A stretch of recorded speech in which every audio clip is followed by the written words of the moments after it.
সাধাৰণ জনতাৰ হৃদয়ত উজাৰ বাবে আছে এক সুকীয়া আসন, যিগৰাকীয়ে সকলোৰে সম উন্নয়নৰ জৰিয়তে অসমক এখন অন্যতম সৰ্বশ্ৰেষ্ঠ ৰাজ্য হিচাপে প্ৰতিষ্ঠা কৰাৰ ক্ষেত্ৰত বদ্ধপৰিকৰ হৈ সেৱা আগবঢ়াই আহিছে। তেখেত হ'ল মাননীয় মুখ্যমন্ত্ৰী ডক্টৰ হিমন্ত বিশ্ব শৰ্মা মহোদয়ক আমি সহৃদয়তাৰে আপোনালোকৰ হৈ আদৰণি জ্ঞাপন কৰিছোঁ।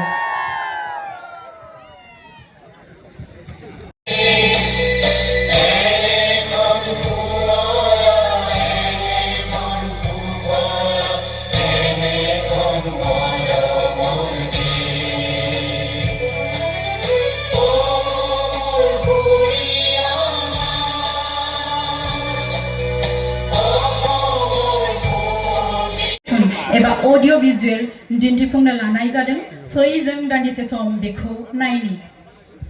আমি হাগ্ৰামা মহিলাই মহোদয়ক কৃতজ্ঞতাৰে দক্ষতা বিকাশেৰে সংস্থাপনৰ সন্ধান দিয়া আৰু উত্তৰ পুৰুষক অৰ্থনৈতিক স্বাধীনতাৰে জাতি গঠন প্ৰক্ৰিয়াৰ দক্ষ সৈনিক হিচাপে গঢ়ি তোলাৰ মহৎ উদ্দেশ্য আগত ৰাখি আৰম্ভ কৰা হৈছিল অভিলাষী আঁচনি মুখ্যমন্ত্ৰীৰ আত্মনিৰ্ভৰ অসম অভিযান। ৰাজ্যখনৰ যুৱক যুৱতীক আৰ্থিক সাহায্য প্ৰদান কৰি সংস্থাপনৰ ভেটি নিৰ্মাণৰ প্ৰতিশ্ৰুতিৰে গ্ৰহণ কৰা এই পদক্ষেপে সমগ্ৰ ৰাজ্যতে সূচনা কৰিছে অৰ্থনৈতিক উত্তৰণৰ নৱজাগৰণ। আমি উন্নয়ন পুঁজিৰ দলঙৰ দৈৰ্ঘ্য 152.2 মিটাৰ।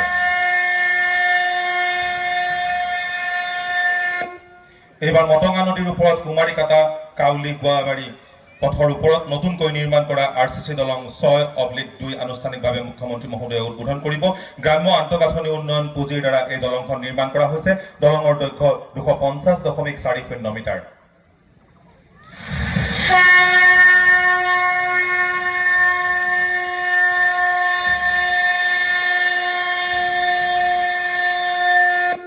এইবাৰ আমি আকৌ আমাৰ মাননীয় মুখ্যমন্ত্ৰী মহোদয়ক অনুৰোধ জনাইছো, বাল্টি নদীৰ ওপৰত কুমাৰীকাটা কাউলি গোৱাবাৰী পথত নতুনকৈ নিৰ্মাণ কৰা RCC দলং নম্বৰ 13/1 আনুষ্ঠানিকভাৱে উদ্বোধন কৰিবলৈ।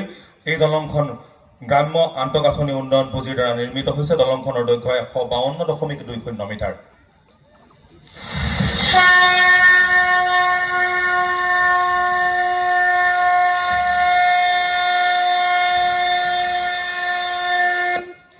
সৰ্বশেষত আমি দক্ষিণ কুমাৰীকাটা নাগৰিজুলি পথত নতুনকৈ নিৰ্মাণ কৰা RCC দলং নম্বৰ 5/1 আনুষ্ঠানিকভাৱে উদ্বোধন কৰিবলৈ মাননীয় মুখ্যমন্ত্ৰী মহোদয়ক অনুৰোধ জনাইছো। গ্ৰাম্য আন্তঃগাঁথনি উন্নয়ন পুঁজিৰ দ্বাৰা এই দলংখন নিৰ্মাণ কৰা হৈছে। দলংখনৰ মুঠ দৈৰ্ঘ্য হৈছে 126.84 মিটাৰ। ইয়াৰ জৰিয়তে ইয়াত 31.27 কোটি টকা এই চাৰিওখন দলঙত ব্যয় কৰা হৈছে আৰু চাৰিওখন পকী দলঙৰ এটি দৃশ্য চাই পোৱা আমি এই চতুৰ্থ দলংখনৰ উন্মোচনৰ লগে লগে আপোনালোকলৈ আগবঢ়াম।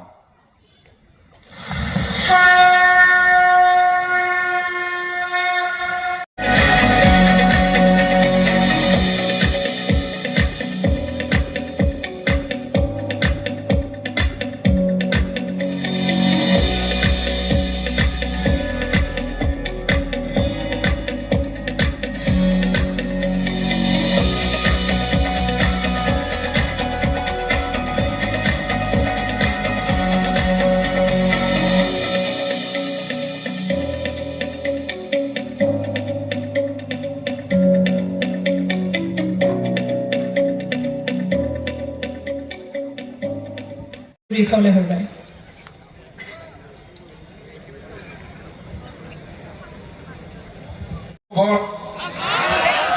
কিমান ভাল খবৰ, চবৰে খবৰ ভাল, বেছি ভাল। কিমান দেৰিৰ পৰা ৰখি আছে বাবা? 8টাৰ পৰা। ঠিক আছে, ওদালগুৰিৰ পৰা কোনে কোনে আহিছে? গোটেই ওদালগুৰি। ঠিক আছে, বাক্সাৰ পৰা কোনে কোনে আহিছে? বাক্সা। তামোলপুৰৰ পৰা কোনে কোনে আহিছে? বঢ়িয়া। ৰাতিপুৱা কেইটাত আহি পালো? 8টাত নে 9টাত? 8টাত। এইফালে কেইটাত আহি পালো? 8টাত। 7টা। ঠিক আছে, বেছি দেৰি ৰখিব নালাগে আৰু মই স্কিমখনৰ বিষয়ে অলপ কৈ দিম। তাৰ পিছত কাউণ্টাৰবিলাক আছে, কিন্তু ৰাষ্ট্ৰীয় সংগীত গোৱাৰ পিছতহে কাউণ্টাৰ খুলিব। ঠিক আছে, গতিকে আগতে যাব নালাগে, হ'ব? BTCৰ প্ৰধান হাগ্ৰামা মহিলাৰী ডাঙৰীয়া, ভাৰত চৰকাৰৰ সন্মানীয় মন্ত্ৰী পবিত্ৰ মাৰ্ঘেৰিটা ডাঙৰীয়া, অসম বিধানসভাৰ অধ্যক্ষ বিশ্বজিৎ দৈমাৰী ডাঙৰীয়া, আমাৰ অভিভাৱক মন্ত্ৰী জয়ন্ত মল্ল বৰুৱা ডাঙৰীয়া, ৰাজ্য চৰকাৰৰ মন্ত্ৰী চৰণ বড়ো ডাঙৰীয়া, BTCৰ অধ্যক্ষ ত্ৰিদীপ দৈমাৰী ডাঙৰীয়া, উপাধ্যক্ষ বিজিত গৌড়া নাৰ্জাৰী ডাঙৰীয়া, গণেশ কছাৰী ডাঙৰীয়া, সন্মানীয় বিধায়ক ফণীধৰ তালুকদাৰ ডাঙৰীয়া, জলেন দৈমাৰী ডাঙৰীয়া, ভূপেন বড়ো ডাঙৰীয়া, আমাৰ BTCৰ MCLA ৰেখাৰাণী দাস বড়ো, অজয় হাজৰিকা ডাঙৰীয়াত সমবেত হৈছো। আজি আমি তামুলপুৰ জিলাৰ 1131 গৰাকী যুৱক, বাক্সা জিলাৰ 1233 গৰাকী যুৱক আৰু ওদালগুৰি জিলাৰ 2404 গৰাকী যুৱকক মুখ্যমন্ত্ৰীৰ আত্মনিৰ্ভৰ অসম অভিযান 2.0 হিতাধিকাৰী হিচাপে আপোনালোকক ইয়াতে ধন বিতৰণ কৰিবলৈ আমি নিমন্ত্ৰণ জনাইছো। আত্মনিৰ্ভৰ অভিযানত সৰ্বমুঠ ৭৫,০০০ যুৱক যুৱতী উপকৃত হ'ব আৰু এই পৰ্যন্ত আমি ৪১,৮৬৯ গৰাকী যুৱকক এই পুঁজি বিতৰণ কৰিবলৈ সক্ষম হৈছো। যোৱাকালি মই নগাঁৱত আছিলো, নগাঁৱত পুঁজি বিতৰণ হ'ল। আজি তামুলপুৰ, কালি মই ডিফুলৈকে যাম। এই ধৰণে আমি ফেব্ৰুৱাৰী মাহৰ ভিতৰত পালেগৈ। যোৱা জানুৱাৰী মাহত আমি ৪৮টা ডেড বডি অসমলৈকে উভতাই আনিছো। এতিয়া আপোনালোকে ভাবক, আমাৰ ল'ৰা ছোৱালীয়ে বাহিৰত গৈ 50টা ডেড বডি চৰকাৰে আনিছে, কিন্তু চৰকাৰকতো বহুতে খবৰো নিদিয়ে। তাৰমানে প্ৰতি মাহত মিনিমাম 100 জন ল'ৰা ছোৱালী ভাৰতৰ বিভিন্ন স্থানত মৃত্যুবৰণ কৰে। কিয়? চিকিৎসা ল'ব নোৱাৰে, 12,000 টকা দৰমহা পায়। কৰ্ণাটক, বেংগলোৰত, মহাৰাষ্ট্ৰত ঘৰ ভাড়া এটা ল'বৰ কাৰণে 6,000-7,000 টকা লাগে। মাহত খোৱা বোৱা কৰিবৰ কাৰণে 5 বছৰৰ ভিতৰত তাকো 1 টকাও সুদ দিব নালাগে। বিনা সুদত আপোনালোকে 2 লাখ টকা লাভ কৰিব। এই 2 লাখ টকা দি ভাল ব্যৱসায় কৰিলে, উদ্যোগ কৰিলে, প্ৰধানমন্ত্ৰীৰ মুদ্ৰা, PMEGP আদি লোনৰ লগত আমি আপোনালোকক কানেক্ট কৰাই দিম। আপোনালোকে ভাল কাম কৰিলে 3জন-4 জনক লগত এপইণ্টমেণ্ট দিব পাৰিব আৰু অসমত এটা ব্যৱসায় আৰু উদ্যোগৰ বাতাবৰণ নিৰ্মাণ হ'ব। সেইকাৰণে এই আঁচনিখন অতিকে গুৰুত্বপূৰ্ণ। কেইদিনমান আগতে মই BTCৰ একৰ্ড ডেট গৈছিলো 10 ফেব্ৰুৱাৰী। আজি আমি ইয়াতে যিমান কেইজনক লোন দিছো, BTCৰ একৰ্ড ডেট মই ডিক্লেয়াৰ কৰিছো যে অহা বছৰ আমি BTCৰ আৰু 15,000 ল'ৰা ছোৱালীক আমি CM AAA দিম, 2 লাখ টকাকৈ আৰু দিম। কিন্তু আপোনালোকে যদি টকাখিনি লৈ টকাৰ অপব্যৱহাৰ কৰে, ভৱিষ্যতৰ ৰাস্তাবোৰ বন্ধ হৈ যাব। সেইকাৰণে আমি আমাৰ টকা ভালকৈ ব্যৱহাৰ কৰিম। 1 লাখ নহয়, চৰকাৰৰ পৰা 2 লাখ ল'ম, 2 লাখ নহয়, বেংকৰ পৰা আমি আৰু লোন ল'ম। এই আঁচনিখনৰ ভাল দিশ কি? কোনোবাই যদি আজি দোকান কৰি আছে তাকো আমি টকা দিওঁ, কোনোবাই যদি আজি ব্যৱসায় কৰি আছে তাকো আমি টকা দিওঁ, আৰু নতুনকৈ ব্যৱসায় কৰিব খোজা সকলকো আমি এই আঁচনিত অন্তৰ্ভুক্ত কৰোঁ। সেইকাৰণে ইমান সহজ আঁচনি, আবেদন কৰিলে 1 লাখ লগে লগে পালে, আৰু 1 লাখ পাব। ব্যৱসায় বা উদ্যোগ আপোনালোকে আগুৱাই লৈ যাওক, আৰু অনাগত ভৱিষ্যতত কৰ্মচাৰী নহয়, আপোনালোকে নিয়োগ সৃষ্টিকাৰী হিচাপে আপোনালোকে নিজক আত্মপ্ৰকাশ কৰক। কোনে কোনে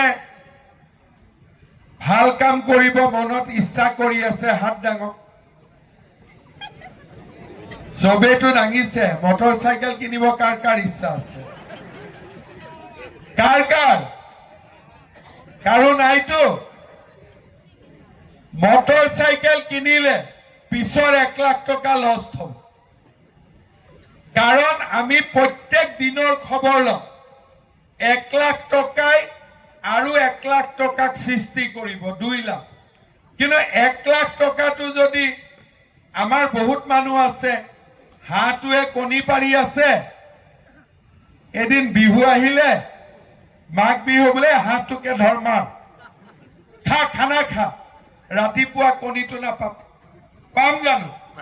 আমাৰ বহুতে মূলটোক খাই দিয়ে। যদি মূলটোক খাই দিয়ে, পিছত আমি তাৰ ফল কেনেকে লাভ কৰিব পাৰিম? হাঁহটো যদি জীয়াই থাকে, সি ডেইলি কণী পাৰিব। কিন্তু এদিন যদি লোভতে আমি হাঁহটো মাৰি দিওঁ, পিছদিনা সি কণী পাৰিব নেকি? পাৰিবনে নোৱাৰিব?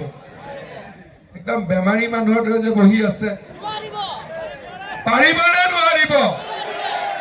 এই কথাটো মনত ৰাখিব লাগিব। আৰু বেমাৰী মানুহৰ দৰে থাকিলে নহব।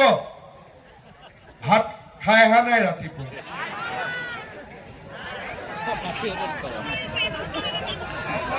বেমাৰী দৰে মোৰ থাকিলে এনেকুৱা লাগিব মোৰ টকাটো পানীত গ'ল। আৰু ফূৰ্তিত থাকিলে লাগিব যে আৰু 1 লাখ টকা মোৰ খৰচ হ'ব। গতিকে সকলোৱে সুন্দৰভাৱে এই 2 লাখ টকাৰ ব্যৱহাৰ কৰিব, আৰু আগতকৈ একোজন সফল আমাৰ ব্যক্তি হৈ আমাৰ নিবনুৱা ল'ৰাক কৰ্ম সংস্থাপন দিয়াৰ বাবে আপোনালোকে চেষ্টা কৰিব। শ্ৰদ্ধাৰ যুৱ বন্ধুসকল, আজি আমি মুখ্যমন্ত্ৰীৰ আত্মনিৰ্ভৰ অসম অভিযানৰ লগতে আমাৰ তামুলপুৰ জিলাৰ কেইবাটাও উন্নয়নমূলক কাম কাজো আমি হাতত লৈছো। আমাৰ 3খন মটঙাৰ ওপৰত দলং আৰু 1খন বাল্টি নদীৰ ওপৰত দলঙো আজি আমি উদ্বোধন কৰিছো। কেইদিনমান আগতে মই কোকৰাঝাৰত গৈছিলো। BTC ৰাস্তা ঘাট আৰু দলং বনাবৰ কাৰণে ৰাজ্য চৰকাৰে BTCক আৰু 1000 কোটি টকা অনুমোদন দিছে। এতিয়া হাগ্ৰামা ডাঙৰীয়াই কৈছে যে ৰাস্তা লাগিব নে পাহাৰ লাগিব? ৰাস্তা লাগিব নে কি লাগিব? দলং লাগিব নে নাই? লাগিব। তাৰ মানে এতিয়া BTCত সামাজিক উন্নয়নৰ কামো হ'ব আৰু আপোনালোকৰ ব্যক্তিগত উন্নয়নৰ কামো হ'ব। আমি এনেকৈ বিটিচি খনক শান্তি আৰু সমন্বয়ৰ মাজেৰে আগুৱাই লৈ যাব লাগিব। দুই এদিনতে নাগৰিজুলি নতুন কলেজ এখনৰো আধাৰশিলা হাগ্ৰামা মহিলাৰী ডাঙৰীয়াই স্থাপন কৰিব। মাটি এলটমেণ্ট হৈ গৈছে। মই আহিব নোৱাৰিলেও বিটিচিৰ চিফ ডাঙৰীয়াই আধাৰশিলা স্থাপন কৰিব আৰু এনেকৈ আমি আমাৰ বিটিচিৰ উন্নয়নৰ বাবে কাম কৰি যাম। বিটিচিক আগুৱাই লৈ যাম। যুৱক যুৱতীৰ কল্যাণৰ বাবে কাম কৰি যাম। প্ৰধানমন্ত্ৰী নৰেন্দ্ৰ মোদী ডাঙৰীয়া গুৱাহাটীত আহিছিলে। সেই মিটিঙত মই কৈছো এইবাৰ 1.5 লাখ ল'ৰাক চাকৰি দিলো, অহাবাৰ 2 লাখ ল'ৰাক আমি চৰকাৰী চাকৰি দিম। মিটিঙত মই কৈছো যে এইবাৰ 1 লাখ ল'ৰাক CM ট্ৰিপুলে দিলো, অহাবাৰ আমি 10 লাখ ল'ৰা ছোৱালীক CM ট্ৰিপুলে দিম। ভাল হ'বনে বেয়া হ'ব? ভাল হ'বতো। ভাল হ'বৰ কাৰণে যে মই আকৌ এবাৰ ইলেকশ্যন জিকিব লাগিব এইটো জানে নে নাজানে? সেইটো জানে নে নাজানে চবে? হাগ্ৰামাটো জিকি গ'ল, এতিয়া ময়ো লগত জিকিব লাগিব নে নালাগিব? সেইটো কথাটো পাহৰি নাযাব। সেইটো পাহৰি যাব নেকি কোনোবাই? এইফালে পাহৰি যাব? এইটো পাহৰি নাযায়তো কোনেও। ঠিক আছে, মোৰ লগত একেলগে ক'ব, ভাৰত মাতা কি, ভাৰত মাতা কি, নৰেন্দ্ৰ মোদী, হাগ্ৰামা মহিলাৰী। এতিয়া আমি ইয়াতে 10 सिगां बोनानै चेकखौ नाजावफैनो थाखाय गुरै खावलायहरबाय।